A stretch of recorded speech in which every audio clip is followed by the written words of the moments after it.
Good afternoon, everybody, and welcome to Beyond the Frame Live. Wow, what an exciting show we have. Hi, Orly. How's it going? It's going good. You want to tell our guests who we have on the show with us today?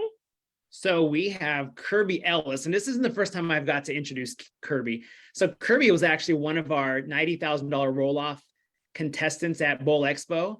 And like I said, it wasn't the first time I got to introduce her. So what I was doing is I was kind of looking at everybody's name badge as they walked up, and I saw hers and I'm like, it's Kirby. And she kind of gave me a look like, yeah, why? And I'm like, well, I'm going to introduce you and then I'm just going to ask you a couple of questions. And she's like, questions about what? She like started kind of freaking out. And I'm like, no, just I'm going to ask you, who gave you the opportunity to take this this shot?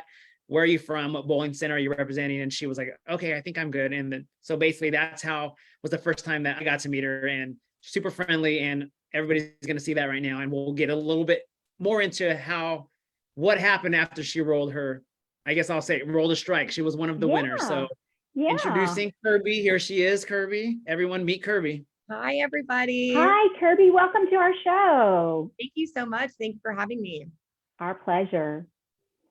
Well, tell us a little bit about who is Kirby and what happened. I mean, very rarely do people get to come back and say, man, I was a big winner in Las Vegas, but you do. But the way you won is kind of an interesting story. So tell us a little bit about Kirby.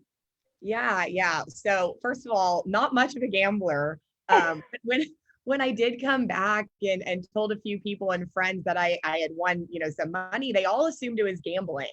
And I'm like, no, believe it or not, it's bowling. And, people think I'm joking because I'm not a bowler.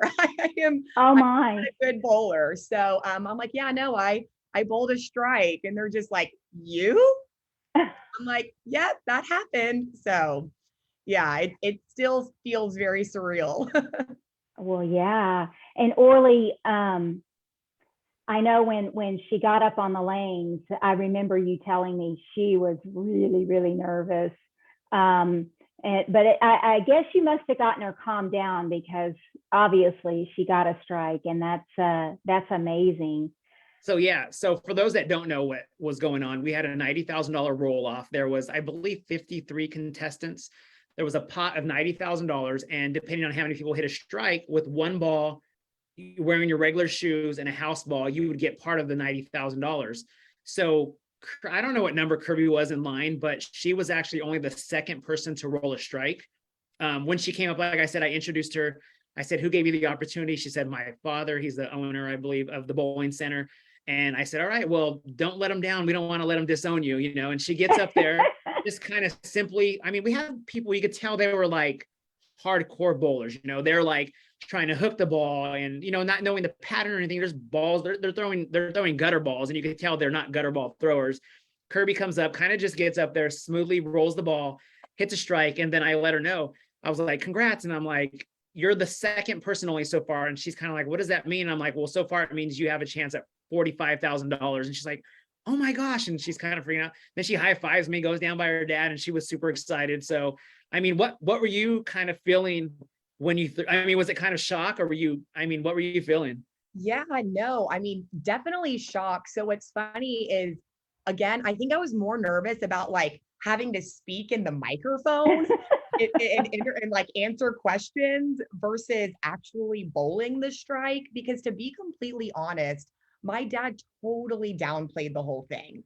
Like, he gives me this medallion and was like, and I just kind of shove it in my backpack. Like, I'm like, okay, he's giving me everything the entire trade show, right? So I'm just shoving this in my backpack, like, okay, whatever. I don't know what this is.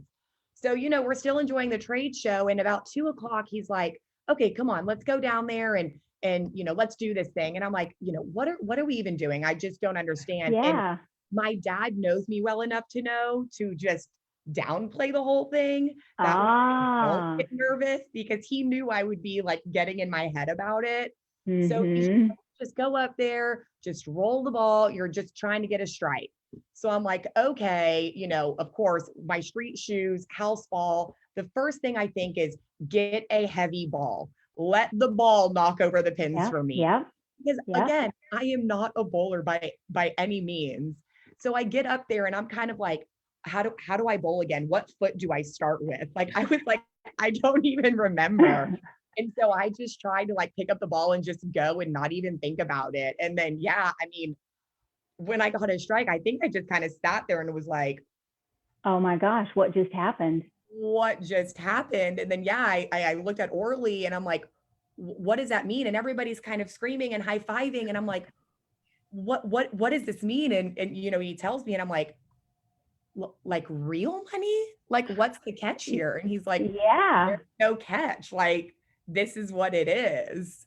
So of course, I knew I had like 2 more hours and other bowlers and everything like that. So being the second one, you know, it started with what, 45,000. So I'm like, where's Yeah. the champagne? I got a glass of champagne, a glass of wine to calm my nerves. And I'm like, I'm going to be on the opposite side of the trade show for the rest of the time because my Oh, nerves were just so, I mean, I think still just even talking about it again, exactly. it's just unbelievable.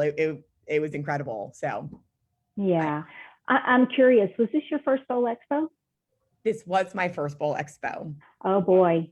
Yes. Yeah. Wow, that's Yeah. amazing.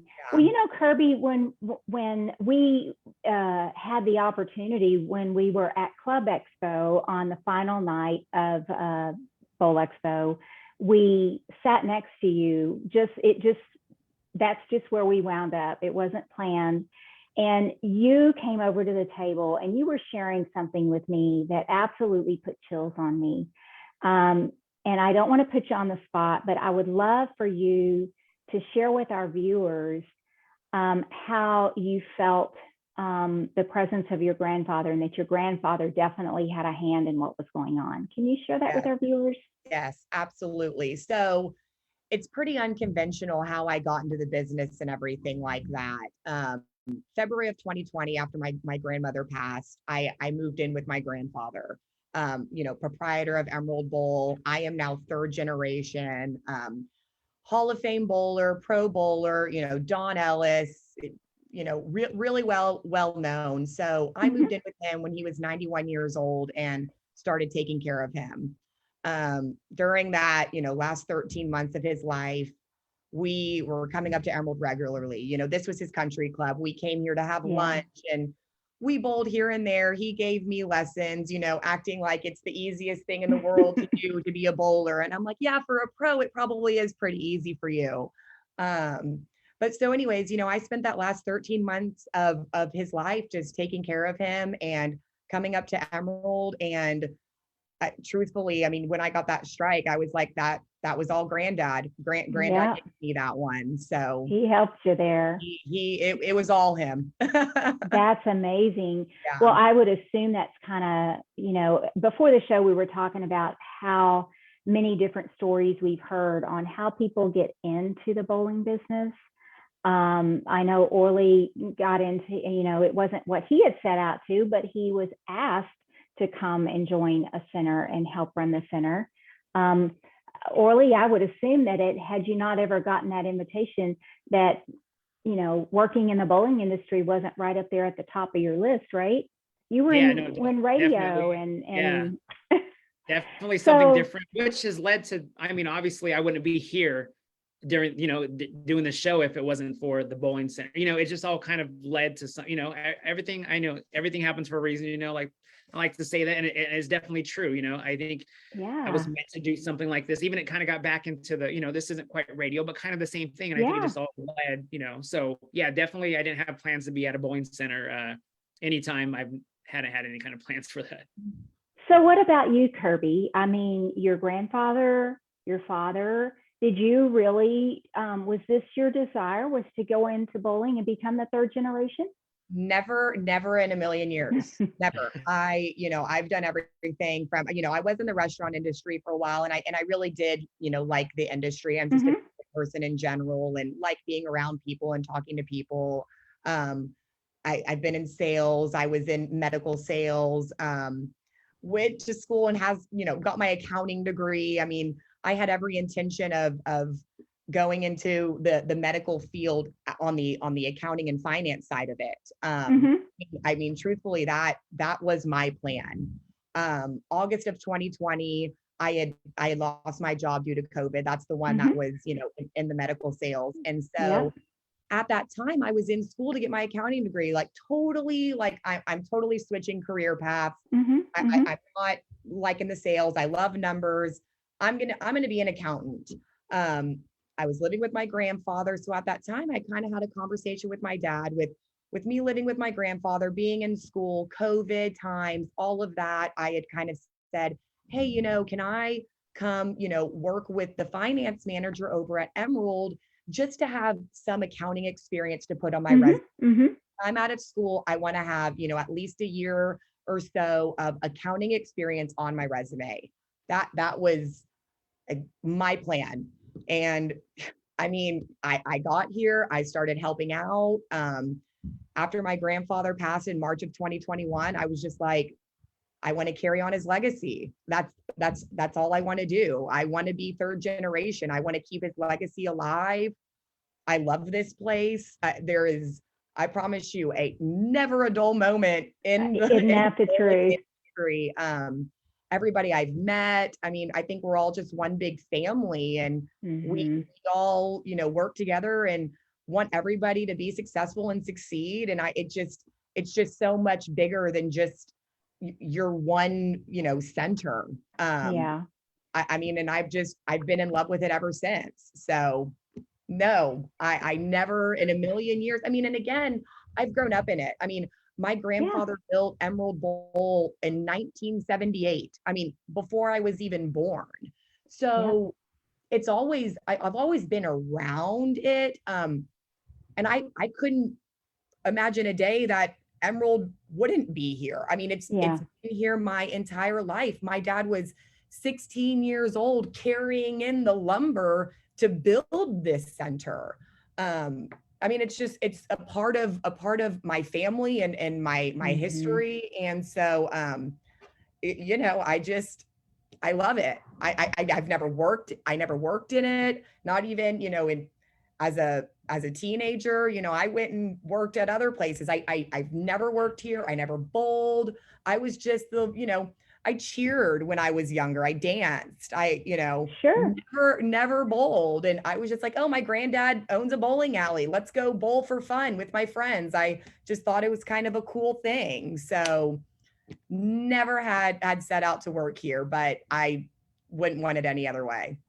And that's funny because that's the stories that we hear all the time. You get, once you're exposed to bowling, you either love it or you hate it. And when you get in, you can't imagine life without it. And so it seems like you have, you've gotten bitten by that bug. So that's nice. That's nice. That's what bowling is all about. And the story is perfect. I mean, we talked to you that night, like she mentioned, and I remember telling her, like, we should have her on, like what she just told us could be a perfect show. Yes. And we have Ted Wells. He said, always love the backstories of the industry. So definitely people like to hear the stories. They like to see where people came from and to now what they're doing with bowling centers. So yeah, definitely. We gotta ask, what do you have plans for the money? I mean, I think I'm definitely taking a trip. I'm gonna take my dad. He definitely how cool is that? So, I mean, in fairness, he is the one who gave me the opportunity. Exactly. So I think we're both gonna go out and celebrate and somewhere international, hopefully. So that's fun. Well, that's really cool. Well, we are so thrilled that our paths crossed and that you had the opportunity to come up on our lanes and to have the opportunity to at least try, but then to be able to get a strike. And, for us, your story really it touched me. And sometimes, it's nice to know that we get a little help every now and then like that. And we're just happy that you're on the show. And I hope that you enjoy that money. Plan a trip. If you go to Italy, look us up. Qubicaamf's worldwide headquarters is in Bologna. And we just are so thrilled that you're on the show. And we're so thrilled to have you in the bowling community. And have you as nice. A new friend. Yeah, so absolutely. I'm excited to the people I met at Bowl Expo that next year. I could be like, hey, how's it going? Or hey, Kirby, remember me? Because I honestly walking around with Dottie every 3 seconds, somebody's stopping her. Hey, Dottie. Hey, Dottie. I'm like, I want that next year. I want to be able to be like, hey. So at least I'll be like, hey, Kirby. Hey, Kirby's dad. I'll know a few people. Hey, Kirby's dad. Yeah. Yeah, you're the celebrity, so he has to go with that title of Kirby's dad now, just so he knows. I know, and I love I that. would tell him that if I saw him, but he's already off the camera where I can't tell him. So Are you gonna come say hi? Hi, Kirby's dad. I'm gonna make him come say hi real quick. Oh, he's gonna kill me. Hey there. Hi. Hey, how's it Well, going? from this point forward, just so you know, you will be known as Kirby's dad. Okay, so forget your real name. You're Kirby's dad. So anytime we see you, that's how we're going to address you. Okay. That's awesome. I've been known by that a long time outside of the growing industry. It'll be interesting. Inside. The Yeah. growing industry. Yeah.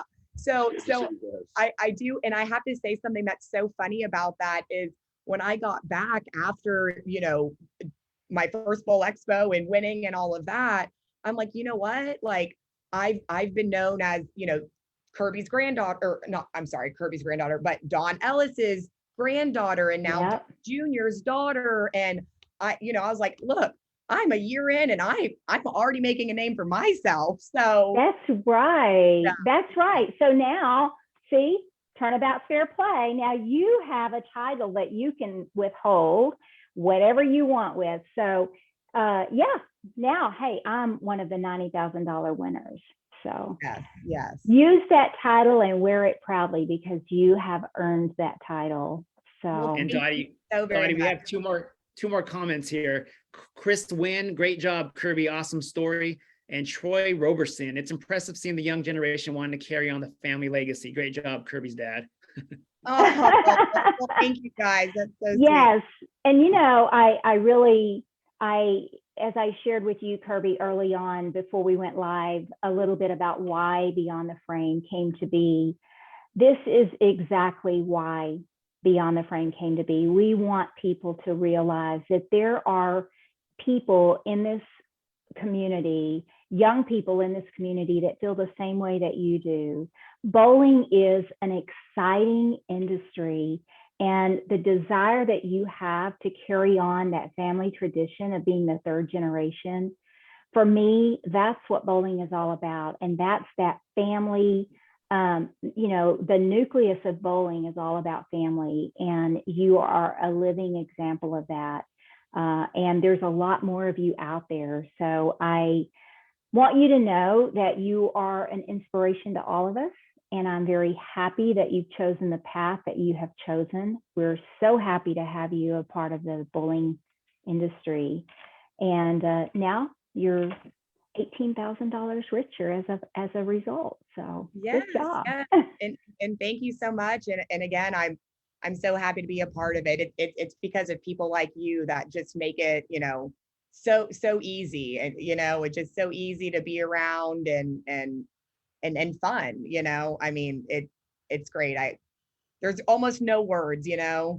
Well, thank you. Thank you. Well, Orly is the one that put the tone on things. He calmed you down, and Orly, I appreciate, this was his first expo too, and so his eyes were wide open, and he was able to take that situation and help you through it. And I imagine that this friendship here is going to be something that lasts for a long time. So yes. So Orly, thank you. Do I have to bring you to Italy too now? Yeah, I mean, maybe. Are you coming? Well, now wait a minute. If we're gonna go there, Okay. All of us. It was a group effort. A group so trip. maybe we'll all go to Italy together. Yeah, there it is. Well, before we close out the show today, I'm just going to ask you, is there any words of wisdom or message of hope that you would like to leave our viewers with today? Oh my gosh. The pressure. No, and Orly, I'll open that up to you as well. Yeah, no, I mean, honestly though, just doing what you love and trusting your heart, honestly. Like I said, I have taken a very unconventional path in life, but Mhm. I am the happiest I've ever been. And just never give up on yourself, and always, you know, work on being the best version of yourself. And I promise you, it's going to get you in the best place and exactly where you're supposed to be. Everything really, truly does happen for a reason. Yes. Yeah. It And absolutely does. I think just taking chances, you know, somebody saying, hey, Yeah. do you want to move across country and run a bowling alley? I could have been like, I mean, I kind of was like, what are you talking about? But I said, me, my wife and kids, we talked about kind of, we're just like, well, why not? You know, and I mean, look what it's doing for, you know, I think it's been a good move, and yeah, and it's exciting. And the industry's fun. I'm having fun. The people I'm meeting, whether it's, I mean, some of the guys that's worked, some of the people that worked on our equipment, I ran into at Bowl Expo. So it was just kind of cool to see all these people from all these different areas, different countries, different states, and also from my home state. So it's been a cool experience. You get to meet cool people like Kirby and her dad, and I'm excited to meet more people in the industry coming up in the coming years. So definitely join us Yes. at Bowl Expo next year, everybody. It's going to be fun. Yeah. Yes, for sure. And, you know, the fact that bowling gives us the opportunity to do that, to share friendships and to make new friendships. And that's really what bowling is all about, we are one big happy family. And that goes a long way, especially coming out of a pandemic, to know that our bowling community is still strong. That says a lot. So, well, thank you, Kirby, so much for being on our show today. Yeah, It's certainly been our pleasure to host you. Orly, I'm so proud of you, the way that you put Kirby at ease on the lanes. And, you know, I would have probably been, oh my God, Kirby, oh my God, you're getting ready to roll. But you have such a calming effect, and that was awesome. So I'm sure that as I said, I think this friendship will be definitely a memory for many, many years. So Kirby, we wish you the very best of luck. If we are ever in Houston, we will definitely stop in at Emerald Bowl and say hello to you. Viewers, I'm sure that the door is open for you guys too. So if you want to go meet Kirby in person, just stop by one day if you're in the Houston area, and you can say hi to her in person. But for now, thank you very much. And we will see you guys on our next Beyond the Frame Live. One more thing, I want to remind everybody, we do have a Beyond the Frame Live TikTok channel. If you've not had the opportunity to look at it, go there. Orly and I have this goal that we're going to reach 1,000 followers on our TikTok, so we can go TikTok Live. But we have a lot of really great things planned for our TikTok channel. Lots of videos from Bowl Expo on there. So make sure you check it out. Orly, we also have an Instagram page. You want to talk a little bit about that? Yeah, so the Instagram page, you know, we're still trying to build our followers there, but it's at Beyond the Frame Live. And like she mentioned, the TikTok videos, some we're posting at both places, some are just on TikTok. We have a few videos that have already hit over 10,000, you know. I don't know why. Some are just me talking. I'm like, I have no idea why people are viewing this video, but oh well, you know, it's always fun. And we have a lot more to come. I made a video the other day saying, you know, just because Bowl Expo's done, we're not done. We're going to be posting videos, whether it's talking about, I don't want to give too much stuff, but we have a lot of stuff planned, you know, a lot of little segments planned, a lot of just kind of random live videos we'll jump on saying hello, and, you know, maybe behind the scenes type things. That's all I'll say for now, but stay tuned. We have a lot of really, really exciting things. And one is a tongue twister. And if I try to say it, I'm going to get messed up, but we have a TikTok. See, I told you, TikTok Tech Tip Tuesdays there. Yeah. That will be coming up in the future. So stay tuned to us. We want to continue bringing the latest, greatest things in the movers and the shakers to you, our viewers. So thanks for following us, and we'll see you next time on Beyond the Frame Live. Have a good afternoon, everyone. Thanks, guys.